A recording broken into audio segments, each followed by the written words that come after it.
let's just say I had diamond hands, but not for GameStop.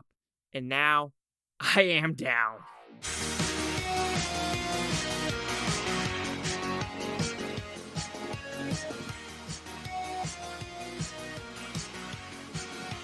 Chase Lee Hockey here with the Blue Futon reviewing Dumb Money, and my diamond hands was for something called Novak, NVAK, or X.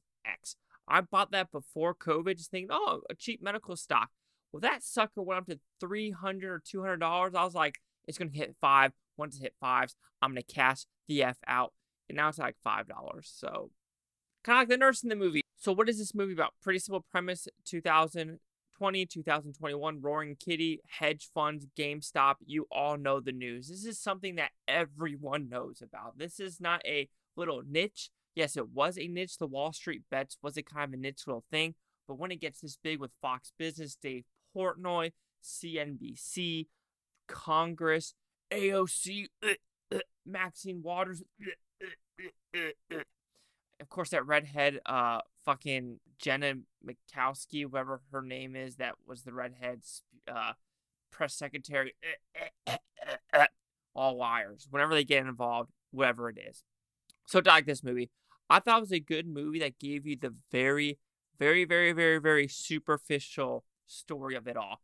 Because we are following, of course, Roaring Kitty. We're following a GameStop employee. We're following a nurse.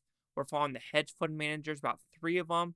As well as we are following the brother of Roaring Kitty, Mr. Gill's brother. Or I think, and the girls from Austin. And I think some of the stories were very, very unnecessary. For example, the girls from Austin. But let's talk about the negatives. When we talk about the positives, this will give you a rundown of everything that happened. Of Robin Hood, of the hedge funds, of Roaring Kitty. This will give you everything you need to know to be like, okay, I understand that, I understand that, I understand that. Do they go a little bit into the knowledge of the stock market, of what squeezing is, and everything like that? A little bit. They do it with the GameStop employee as well as Roaring Kitty. So you do get a little bit of information, some backstory of each element. For example, the GameStop employee person, will he sell? Will he help his family? The nurse, will she sell? The Austin girls, will they sell? And so you have the little kind of like, tension there of like, are they going to sell? Are they going to buy? What's going to happen with all these organizations? But that's what I'm saying. You kind of know what happened to Robin Hood. You know what happened in the Melvin hedge fund group. You know what happened to the other one that's played by Nick Offerman, Ken Griffin. So it is very, like I said, superficial and doesn't really go in depth. In a movie like this, I kind of want the in depth. I want the nitty gritty of, what these hedge funds people were doing. Robin Hood was doing. How Roaring Kitty was doing, except skips a lot of the timeline. Maybe there's not a lot of important information within that 6 months, but it's something that you could be like, okay, some things occurred than others. I do like how they add a little bit of depth of the sister passing with Roaring Kitty. It's kind of like the same thing with me, where I just don't like talking about it as well, and it's the same thing with him. So I thought that was a very good thing. I do think it was very much an even playing field about everything occurring. They didn't, hold back with some of the language, which is good because, if you go to these Reddit forums, doesn't matter if you're on the left or right, you're going to see some nasty language, period, dot, and they didn't hold back. And I think that was really, really smart from the filmmakers to do that. Craig Gillespie, he does pretty good movies. I, Tanya, The Finest Hour, and Cruella. So I'm pretty good. I like him as a director as a whole. If I had to get some negatives, I think some of the stories should have been cut and expanded on others. Expand on the GameStop employee. Expand on nurse. Expand on, the brother. Expand on him. Expand on these hedge funds people. I find all those characters more interesting than the lesbians in Austin, Texas at UT. One, I hate UT as a whole. Fuck the Longhorns. So is there a bias there? Maybe. But then also, like, it just felt like it was let's put it nicest way possible, a quota. It's like, oh, we got to put lesbians in this movie or gays in this movie. So that's what it felt like because they brought nothing to the table. Yes, her story of like, Shopko, which I thought that was a good story, but is that just small snippet of a 20-second backstory about something happened to Shopko have this whole ordeal where I want to watch a girl put another hand down another girl's pants and shit like that? No, like that doesn't add anything to the story. And like the whole, my pussy, my pussy, my pussy, my pussy. It's like, this adds nothing to the fucking story. Yet you're adding it in here, and it just felt very forced. And it's like, yeah, you're adding it in here for a fucking quota.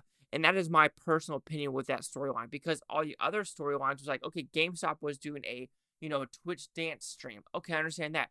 The nurse had a backstory with her kids and the other nurse character. Understand that. This one, girls in that hot tub yelling pussy, and then like having a wet ass pussy in the background, that adds nothing to the GameStop scenario of me connecting with the characters. It truly fucking doesn't. I had a connection with every single one of them except the Austin girls. If you would add a little bit more to them, a little more depth, instead of just, being whiny, girls, it would have been a little bit better.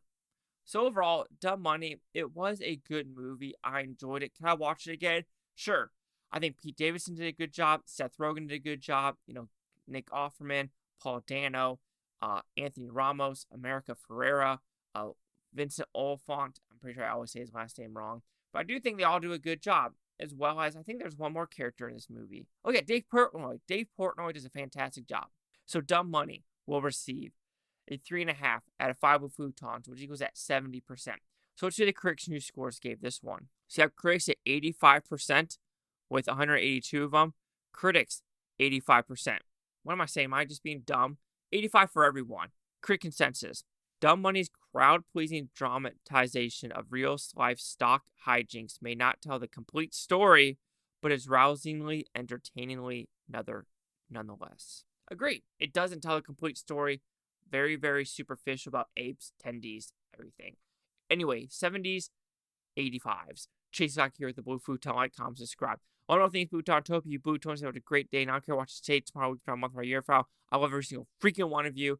And like I said, that's the thing, is people are like, oh man, I should have gotten into it. If I really gotten into the GameStop stock, I would not have gone hardcore. I would have maybe made a couple thousand, maybe 5 digits, mid 5 digits, low 5 digits, but nothing in the millions. No fucking way I would have done that.